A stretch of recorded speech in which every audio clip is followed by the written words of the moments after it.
কিয়ামতের দিনে আলেমদেরকে ডাকবে, এ আমার আলেম বান্দারা, আমি আল্লাহ বা দুনিয়া জমিনে তোমাদেরকে আমার কোরআনের জ্ঞান দিয়েছি, তোমাদেরকে আমার রাসূলুল্লাহ সুন্নাহ হাদিসের জ্ঞান দিয়েছি, আমি আল্লাহ তোমাদেরকে সম্মানিত করেছি, আমি আল্লাহ তোমাদেরকে আলেম বানিয়েছি, দুনিয়া জমিনে আলেম বানিয়েছিলাম ময়দানে মাশরে দাঁড়িয়ে দাঁড়িয়ে এই কঠিন দিনে হিসাবটা দিবার জন্য নয়। এ আমার আলেম বান্দারা, যাও আমি আল্লাহ পাক আজকে তোমাদেরকে সর্বপ্রথম বেহিসাব জান্নাতি বানিয়ে দিলাম। আলেম বান্দাগণ যখন আল্লাহ পাকের ইজাজতটা পেয়ে বড় খুশিতে যখন জান্নাতের দিকে যেতে লাগবে, ওই সময় একদল বান্দারা ওই আলেম বান্দাগণকে এমন করে রাস্তা আটকে দেবে, তাদের সামনে এসে দাঁড়িয়ে যাবে, এ আল্লাহ পাকের আলেম বান্দা, দুনিয়া জমিনে আপনারা আমাদেরকে কোরআন শোনাতে, দুনিয়া জমিনে আপনারা আমাদেরকে হাদিস শোনাতে, ওই হাদিস শোনাতে শোনাতে এমনও হাদিস আপনারা আমাদেরকে শুনিয়েছেন যেটা নাকি বুখারী শরীফে রয়েছে। আজ আমিও আপনাদেরকে হাদিসটা শোনাচ্ছি। কি হাদিস শুনিয়েছিলাম, কি হাদিস শুনিয়েছি তোমাদেরকে? ওই সময় আলেমদের ঘরে এই মানুষগুলো বলতে লাগবে, আমরা তো বুখারী পড়তে পারি না, আপনারা বলতেন এটা বুখারী শরীফ, যেমন আজও আমি বলছি বুখারীর হাদিস, আপনি তো পড়তে পারেন না, আপনি আমাকে যদি বিশ্বাস করেন, আমার কথাকে বিশ্বাস করে মেনে নিচ্ছে, তে আলেমগুলোকে বলতে লাগবে, আপনারা তো বলেছিলেন একটা গ্রাম্য মানুষ নাকি আল্লাহ নবীর দরবারে একদিন এসেছিল, ইয়া রাসূলুল্লাহ হাবিবাল্লাহ, কিয়ামতটা কবে হবে? এ আমার নওজওয়ানেরা, হ্যাঁ এটা বুখারীর হাদিস। আল্লাহ নবীকে এক সাহাবী এমন সময় এক গ্রাম্য মানুষ জিজ্ঞাসা করলো, ইয়া রাসূলুল্লাহ হাবিবাল্লাহ, কিয়ামতটা কবে হবে? আল্লাহ নবী বলেছিলেন, মাদাত্তারাখা, এ বাবা ছেলে, কিয়ামতে তুমি খোঁজ নিচ্ছ, কিয়ামতের জন্য তুমি কি প্রস্তুত নিয়েছো? কিয়ামত হবে না হবে না? এটা সবাই বলুন না, কবে হবে? জোরে বলুন। এই যে আমরা বলি আল্লাহ জানে, এটা কিন্তু সাহাবাদের কথার বিরুদ্ধে, সাহাবাদের সুন্নত হলো না। খুব ভালো তারে আমার কথাকে শুনবেন, আমি আপনাদের কারো দুশ্মন নাই, ঘরের ছেলে। সাহাবাদের ঘরে যখন কোনো কথা জিজ্ঞেস করা হতো, সাহাবারা বলতেন আল্লাহ ও রাসূল জানে, আর আমাদেরকে যাই জিজ্ঞেস করা হয় আমরা বলি আল্লাহ জানে, নবীটাকে বাদ দিচ্ছি। এটাই হলো ধ্বংসের আলামত। খারাপ নেবেন না আমার আব্বা জানেরা, আপনারা এখানেই বসিয়েছেন, আপনারাই তো বসিয়েছেন আমাকে এখানে। কি গো, বসিয়েছেন না বসান নেই? আপনারা যদি বলতেন না আব্বাস সিদ্দিকী বসলে আমরা থাকবো না, কমিটি নিয়ে এসতো আমাকে, তাহলে আপনারাই বসিয়েছেন যে আপনি কিছু বলুন আমরা শুনবো, তাই তো নাকি? তাহলে আমার কথাকে খারাপ নেবেন না, আপনাদেরকে আমি ধরিয়ে দিচ্ছি। একদিন আমার নবী, খুব ভালো করে হাদিসটা শুনবেন, একদিন আমার নবী জিলহজ মাসে, কি হয় জানো? বলুন, জিলহজ মাসে কি হয়? আচ্ছা বলতে পারছেন না, জিলহজ মাসে কি হয় বলবেন তো সাহস করে। এই হজ হয়, জিলহজ মাসে কুরবানি হয়, হজ হয়। ইসলামের 5টা স্তম্ভের মধ্যে একটা বড় স্তম্ভ হচ্ছে হজ। ইবাদত 2 ধরনের হয়, একটা ইবাদতে বাদানি আর একটা ইবাদতে মালি। একটা শরীরের ইবাদত আর একটা ধন দৌলতের ইবাদত। মোবাইলটা রেখে দাও না, এত পেরেশান, খুব সমস্যা। একটা হলো শরীরের ইবাদত আর একটা কিসের বলুন? ধন দৌলতের ইবাদত। নামাজ হলো শরীরের ইবাদত। আর একটু খুলে যদি বলি, শরীরের যাকাত, নামাজ, রোজা শরীরের ইবাদত, যাকাত ধন দৌলতের ইবাদত। কিন্তু হজটা এমন একটা ইবাদত, এখানে ইবাদতে মালিও আছে, ইবাদতে বাদানিও আছে। যিনারা হজ করেছেন তিনারা জানে এত কষ্ট যিনারা হজ করেছে তিনারা জানে, এত কষ্ট। আল্লাহু আকবার। কিন্তু এত কষ্ট সহ্য করার পরও তুমি যাকেই জিজ্ঞেস করবে আর হজ করতে যাবেন, একটাই কথা বলবে, আল্লাহ যদি প্রতি বছর নিয়ে যায় আমি প্রতি বছরই যাব। জোরে বলুন সুবহানাল্লাহ। কেন? এত সুন্দর শান্তি ও প্রেমের জায়গা পৃথিবীতে দ্বিতীয় কোনো জায়গার সাথে তুলনা হয় না। জোরে বলুন সুবহানাল্লাহ। দুনিয়ায় যদি জান্নাত দেখতে চাও মক্কা মদিনায় যাও। কিন্তু কষ্টর কথা বলছি, গুনাহ এমনি মাফ হয় না। ফরজ হজ করে যখন সে ঘরে ফেরে, যেমন মায়ের পেট থেকে বাহির হওয়ার সময় কোনো গুনাহ থাকে না, ওই রকম আল্লাহ তাকে বেগুনাহ করে দেয়। জোরে বলুন সুবহানাল্লাহ। তবে দুই শ্রেণীর লোকের হজ কবুল হয় না। কয় শ্রেণী? এক হলো যারা গুস্তাখে রাসূল, আর এক হলো যারা হক্কুন নাস মেরেছে। মা বাপের হক, গরিবের হক, এতিমের হক, স্ত্রীর হক, স্বামীর হক, ছেলের হক। কথা মাথায় ঢুকছে না? ঢুকে না। এদের হজ কবুল হয় না। এটা হক্কুন নাস, বান্দার হক। বাকি সবার হজ আল্লাহ কবুল করে লাই। জোরে বলুন সুবহানাল্লাহ। তো আমি যেটা বলতে গিয়ে অন্যদিকে চলে যাচ্ছি আবার। আমার দয়ার নবী হজ করতে গেছে। দয়ার নবীর পিছনে হজ করছে কতজন? 1 লক্ষ কম বেশি সাহাবা হুজুর। জোরে বলুন সুবহানাল্লাহ। আমাদের মধ্যে কিছু কিছু মানুষের ধারণা আছে কবর জিয়ারত করতে নাই। আছে না? নাই সমাজে আছে না? আমি তেনাদের সঙ্গে ব্যক্তিগত কোনো দুশ্মনী করছি না। হতে পারে তেনাদেরকে কেউ মিসইউজ করছে, মিসগাইড করছে, বা শিক্ষার অভাব হতে পারে।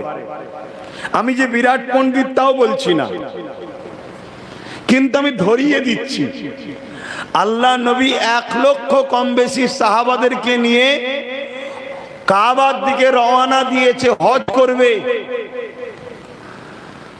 বোঝাবার জন্য বোঝাতে চাইছি, কোন একটা মোড়ে এসে ডান দিকে হয়তো কাবা শরীফ, রাসূলুল্লাহ বাঁ দিক ধরলেন, সাহাবা হুজুররা সব চুপ। কেউ একবারও এগিয়ে এসে বলেন, হুজুর কাবা তো এই দিকে, আপনি এইদিকে যাচ্ছেন কেন? কেন? রাসূলের সাহাবারা জানে আমার নবীর প্রত্যেকটা কাজের পিছনে আল্লাহর ইশারা থাকে। জোরে বলুন সুবহানাল্লাহ। অতএব নবী যে বাঁদিকে যাচ্ছে, কাবা এদিকে, এটা রাসূলুল্লাহ বেখেয়ালে যায়নি। কিছু মানসা আছে, কিছু রহস্য আছে, তাই সাহাবারা খামোশ পিছু পিছু যাচ্ছে। মরুভূমি এলাকা, পাথর বালি যুক্ত জায়গা, কিছুটা একটা উঁচু জায়গায় দয়ার নবী উঠলেন। উঠে একটা জায়গাতে রাসূলুল্লাহ বসে পড়লেন।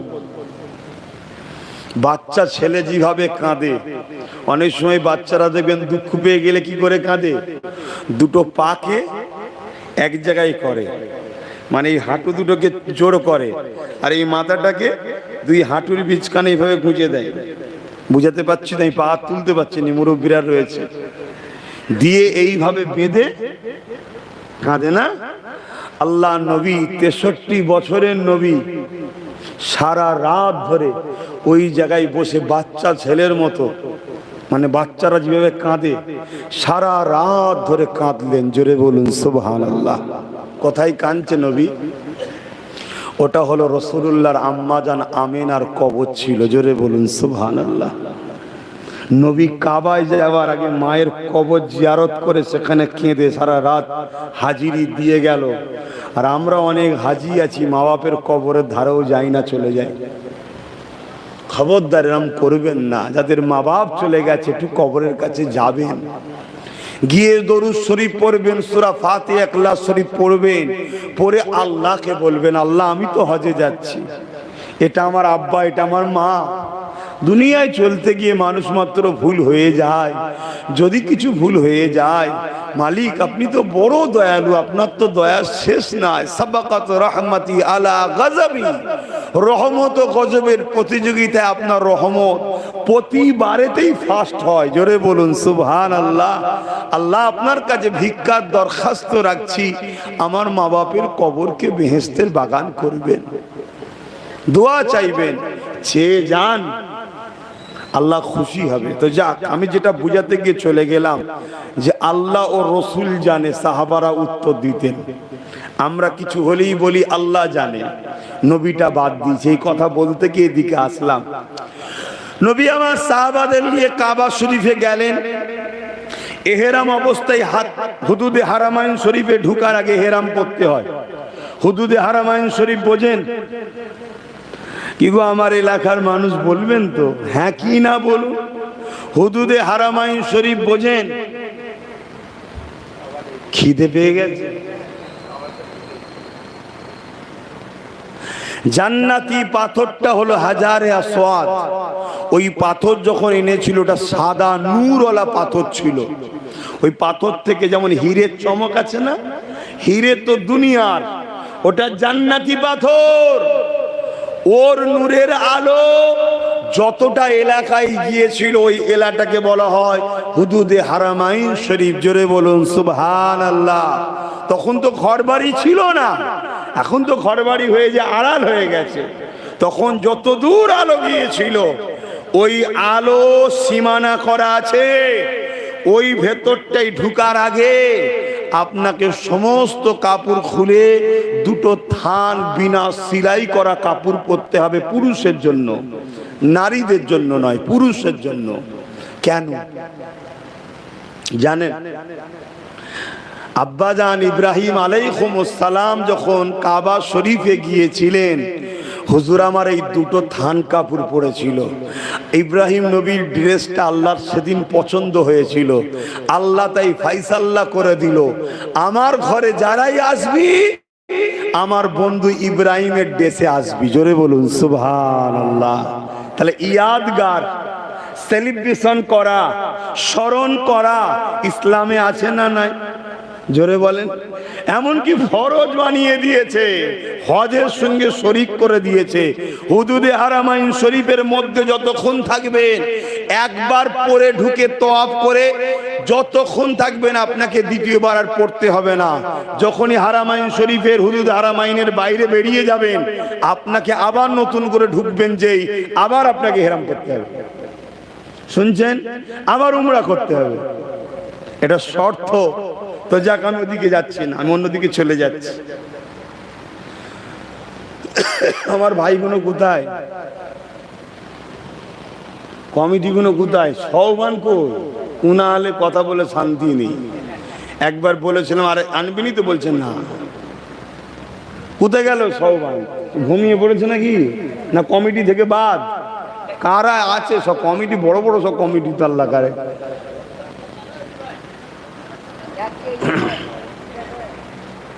দরুদ শরীফ আল্লাহুম্মা সাল্লি আলা। 11:30 বাজতে যাচ্ছে, তারপর রেডি তো? আমি দোয়া করে দিই।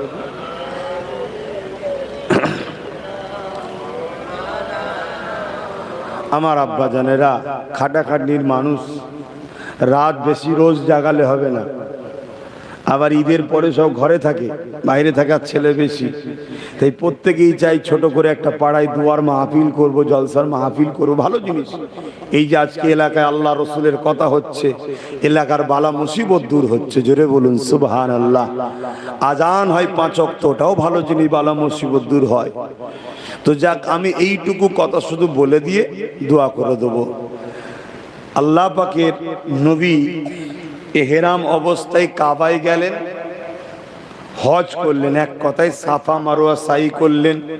কথা বুঝে আসছে? ওখান থেকে মিনায় যেতে হয়, হজে মিনাতে যেতে হবে। মিনা তাবু এখন তৈরি হয়েছে, তখন নিজেদের তাবু তৈরি করতে। এখন তাবুতে এসি আছে, তখন এসিও ছিল না। সেই তাবু থেকে, মিনা থেকে মুজদালিফা আরাফাতে যেতে হবে। আরাফাত থেকে আপনাকে মুজদালিফায় ফজরের নামাজ পড়ে সূর্য উঠতে উঠতে আপনাকে আবার মিনায় ফিরে আসতে হবে, এসে কুরবানি করতে হবে। অর্থাৎ 10ই জিলহজ, সেই দিনটায় আল্লাহ নবী আরাফাতে গেছে, মিনা থেকে আরাফায় গেছে, মুজদালিফায় এসেছে, আবার মিনাতে এসেছে, কুরবানি হবে, নেড়া হবে। ঠিক এমন সময় খুব ভালো করে শুনবেন, কয়েক লক্ষ সাহাবাকে নিয়ে আল্লাহ নবী 10ই জিলহজের দিন দাঁড়িয়ে কাবার দিকে লক্ষ্য করে বলছে, আমার সাহাবারা, ওটা কোন শহর? ওটা কোন শহর? যে শহর থেকে গতকাল এসেছে, কথা বুঝে আসছে, গত পরশু যে শহর থেকে এসেছে, তওয়াফ করেছে কাবা, ইহরাম অবস্থাতে রয়েছে, হজ করতে এসেছি। 1 লক্ষ সাহাবাকে রাসূল জিজ্ঞেস করছে ওটা কোন শহর? 1 লক্ষ সাহাবার মধ্যে একজনও বলেন ওটা কাবা শরীফ, ওটা মক্কা। কোরআন গাওয়া দিচ্ছে ওটা মক্কা, তথাপিও বলেনি।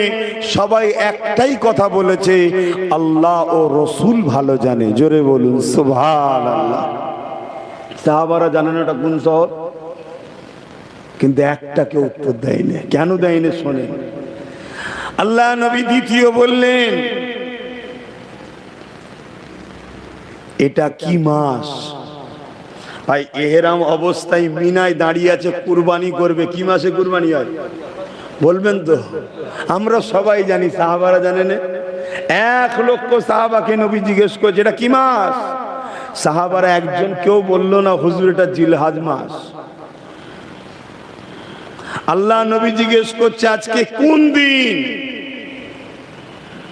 জানেন না যেটা 10 তারিখ কুরবানি করার দিন, এক্ষুনি কুরবানি হবে, শের মুবারক কি বলে নেড়া হবে। একটা সাহাবা বলল না যে এটা কুরবানির দিন, একটাই উত্তর দিলেন, আল্লাহ ও রাসূল ভালো জানে। জোরে বলুন সুবহানাল্লাহ। হজ মিটে গেল, সাহাবারা একে অপরে বসে আছে, জিজ্ঞেস করছে ভাই আমরা তো সবাই জানতাম ওটা মক্কা, ওটা জিলহজ মাস, এটা মিনা, এই হ্যাঁ কুরবানির জন্য আজকে দাঁড়িয়েছি 10 তারিখ, কিন্তু আপনারা কেউ বললেন না কেন? যারা সিনিয়র সাহাবা তেনারা উত্তর দিচ্ছে, শোনো আমি জানি এটা মক্কা কোরআনে রয়েছে, কিন্তু আমার নবীর যে কি ইরাদা ছিল তো আমরা জানি না। আমরা বলবো মক্কা, নবী বলবে আজ থেকে এটা মদিনা, আল্লাহ আয়াত নাজিল করে বলবে শহরের নাম চেঞ্জ হয়ে গেল। জোরে বলুন সুবহানাল্লাহ। এই যে নবীর সঙ্গে আমাদের কথা টক্কর হবে, এটা বিয়াদবি মনে করি। আদব দেখুন সাহাবাদের। এখন তো দাঁড়িয়ে সালাম দিলেই অনেকের সমস্যা হয়, আর সাহাবাদের আদব দেখুন, যেমন নবীর সঙ্গে কথার না টক্কর হয়ে যায়। আমরা বলবো জিলহজ মাস, নবী বলবে আজ থেকে মুহররম, আল্লাহ পাক ঘোষণা করে দেবে আমার বন্ধু যখন বলেছে মুহররম তো মুহররম। জোরে বলুন সুবহানাল্লাহ। আমরা বলবো 10ই জিলহজ, আল্লাহ বলবে না আজ থেকে আশুরা। আমার নবী যদি বলে আশুরা, আমার আল্লাহ বলবে আজ থেকে এটা 10ই মুহররম। জোরে বলুন সুবহানাল্লাহ। বন্ধু যা বলবে আল্লাহ তাই কবুল করে। জোরে বলুন সুবহানাল্লাহ। তা আমরা চাই না আমাদের কথার সঙ্গে রাসূলুল্লাহর কথার একটা টক্কর হোক, মতনৈক্য হোক। তাই আমরা বলেছি আল্লাহ ও রাসূল ভালো জানে কি হচ্ছে আপনার দিলের মধ্যে, আপনি আর আল্লাহ ছাড়া কে জানে? কথা কিছু বুঝতে পারছেন? তো এই জন্য কোনো কিছুই সাহাবাদেরকে জিজ্ঞেস করা হলে সাহাবা হুজুররা একটাই উত্তর দিতেন, আল্লাহ ও রাসূল ভালো জানে। জানা জিনিসকেও জিজ্ঞেস করলো বলতো আল্লাহ ও রাসূল ভালো জানে। তাই আমাদেরকে যখন কিছু জিজ্ঞেস করা হয় কিয়ামত কবে হবে, আমরা বলি আল্লাহ ভালো জানে। না, উত্তরটা ভুল হচ্ছে, আল্লাহ ও রাসূল ভালো জানে। আল্লাহকে কেউ জানাতে লাগে নে, আল্লাহ খোদ জাননেওয়ালা মালিক মুহাম্মদ রাসূলকে আল্লাহ জানিয়েছেন। জোরে বলুন সুবহানাল্লাহ। কথা মাথায় ঢুকছে? আমার নবী সম্বন্ধে আকীদা ঠিক করুন। কেন আকীদা ঈমানের সাথে, আকীদা ঈমানের সাথে নবীর সঙ্গে প্রেম বিশ্বাস ভালোবাসার গাঁটকে বেঁধে নেবার নাম হলো ঈমান, যাকে বলা হয় আকীদা। আমাদের যদি নবী সম্বন্ধে বিশ্বাসের ধারণা কম থাকে যে এই বিষয়টা মনে হয় নবী জানে না, তাহলেই কিন্তু প্রেমে ঘাটতি হয়ে গেল, আকীদায় গন্ডগোল। একদিন দয়ার নবী মদিনার বাজারেতে আল্লাহর নবী গেছেন, কানে পড়ছে, অনেকে বলছে মুহাম্মদ সাল্লাল্লাহু এটা জানে না, ওটা জানে না, এটা জানে না, সব মতনই করছে। রে মুনাফিক সেদিন ছিল না? ছিল না? আল্লাহর নবী মদিনার নবাবিতে ফিরে এলেন বড় জালালের মিজাজেতে, মেহরাব পর্যন্ত যেটা মসজিদে থাকে খুতবা পড়ে, ওখানে উঠে দাঁড়িয়ে পড়লেন। দাঁড়িয়ে পড়ে নবী বলতে লাগলেন, আরে বলো কার কি জানতে চাও, বলো বলো, আজকে কার কি জানতে চাই বলো, আমি মুহাম্মদ তোমাদের সব কথার উত্তর দেব। বারবার যখন বলছে, এই জালাল দেখে হযরতে ফারুকে আজম উঠে দাঁড়িয়ে পড়েছে, ইয়া রাসূলুল্লাহ হাবিবাল্লাহ, উমারের বাপ মা আপনার কদমে কুরবান হয়ে যাক, উমারের জানমাল আপনার কদমে কুরবান হয়ে যাক। হুজুর কে আপনাকে আঘাত দিল জানি না, তবে আমি উমার জানি। সব থেকে গোপন হলেন খোদা আল্লাহ নিজে। তিনি যখন নিজেকে দেখিয়ে দিয়েছে, আপনার কাছে যখন চুপিয়ে রাখেন, আপনার জানতে দ্বিতীয় কিছু বাকিও নাই। জোরে বলুন সুবহানাল্লাহ, আরো জোরে বলুন সুবহানাল্লাহ। এখনো কিছু মুসলমান আমাদের আছে, আমাদের অনেকের ধারণা আছে রাসূল পাক সব জানে না। বলুন নাউজুবিল্লাহ। ওই সময় একজন উঠে দাঁড়িয়ে পড়েছিল, দাঁড়িয়ে বলতে লেগেছে, হুজুর আমার বাবার কে বলতে পারবেন? খুব ভালো করে বুঝবেন, আমার বাবা কে বলতে পারবেন? আচ্ছা বলুন তো, কারো বাপকে এই খবরটা কেউ বলতে পারে? কেন এটা তো ঘরের ভেতরে সিক্রেট ব্যাপার নাকি? হ্যাঁ, এরকম একটা কঠিন প্রশ্ন করেছে। আল্লাহ নবী বলছেন, শোনো বাবা, তুমি যাকে আব্বা বলো ওটা তোমার আব্বা নয়, তোমার বাড়ির অমুক লোকটা হচ্ছে তোমার আব্বা। পুরো ভরা মজলিসে ছেলেটা ছুটে ঘরে গেছে, মাকে জিজ্ঞেস করছে, মা তুমি সত্য কথা বলবে? কি?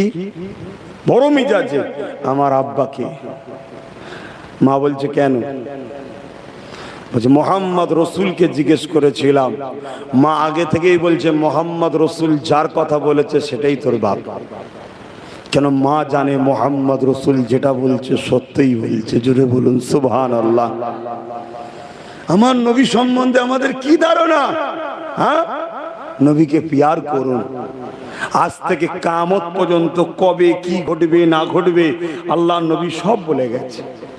ঘটছে না ঘটেনি? ঘটছে না ঘটেনি? বলুন, ঘটছে না ঘটেনি? আল্লাহ নবী প্যালেস্তাইনে অনেক ভবিষ্যৎবাণী করে গেছে। আল্লাহ নবী বলেছেন, বিশ্বের সমস্ত হাইনা পশুগুলো যেমন ভাবে ক্ষুধার্ত পশুগুলো খাদ্য থালির উপরে হামলা করে পড়ে, একটা দিন আসবে আমার উম্মতের উপরে সবাই হামলা করবে, আর প্যালেস্তাইনবাসীর উপরেও সবাই হামলা করবে। দুনিয়া সবাই যদি একদিকে হয়ে যায়, তথাপিও প্যালেস্তাইনবাসীকে কেউ কখনো নুয়াতে পারবে না, দমাতে পারবে না। জোরে বলুন সুবহানাল্লাহ। পাচ্ছে? বলুন, এক মায়ের 4টে ছেলে, 4টেই চলে গেছে, মা হাসছে। মা হাসছে কেন? যে আমি কিয়ামতের দিন বলবো, আল্লাহ 4 বাচ্চা তোমার মসজিদের জন্য গেছে, এর থেকে বেশি কি সার্টিফিকেট চাই? আমায় জান্নাত দাও। খেতে পাইনে, বিদেশিরা সাহায্য করতে চাইছে, তারা বলছে তোদের খাবার লাগবে না, আমাদের ঘরে আল্লাহ একটু পরীক্ষা নিচ্ছে, আমরা না খেয়েও আল্লাহর উপরে রাজি আছি। জোরে বলুন সুবহানাল্লাহ। ওদেরকে দমানো যায়? নবী সব বলে গেছে। কিয়ামতের দিন কি হবে ওটা নবী বলেছে না বলেনি? কিন্তু যারা রাসূলুল্লাহর ইলম নিয়ে সন্দেহ হয়, তারা নবী পাকের এই কিয়ামতের কথাটাকে সন্দেহ করে, আস্তে আস্তে আউট করে দিতে চাইছে। তো যাক, আমি একটা বিষয় বলতে গিয়ে অন্যদিকে চলে গেলাম। কিয়ামত কবে হবে, তাই তো নাকি? আল্লাহ পাক কোরআনের মধ্যে বলছেন তানজুরু নাফসুম মা কদ্দামাত লিগাদ, প্রতিটা নফসের যে পরকাল নিয়ে চিন্তা করা, কেননা ময়দানে মাশরটা এত কঠিন হবে, যেদিন ছেলে বাপের হবে না, বাপ ছেলের হবে না, মা মেয়ের হবে না, মেয়ে মায়ের হবে না, কেউ কারো হবে না। ওই দিনটার জন্য বাবা তুমি কি করেছো? ওই ছেলেটা বলতে লাগলেন, ইয়া রাসূলুল্লাহ হাবিবাল্লাহ, বেশি বেশি নামাজ রোজা করতে পারিনি, ইল্লা আন্নী উহিব্বুল্লাহ রাসূলুহু, তবে আমার অন্তরে, আমার কলবে, আমার হৃদয়ে সব থেকে বেশি আল্লাহ ও নবীকে মহব্বত করি। অনেকে আবার মহব্বতের কথা বললে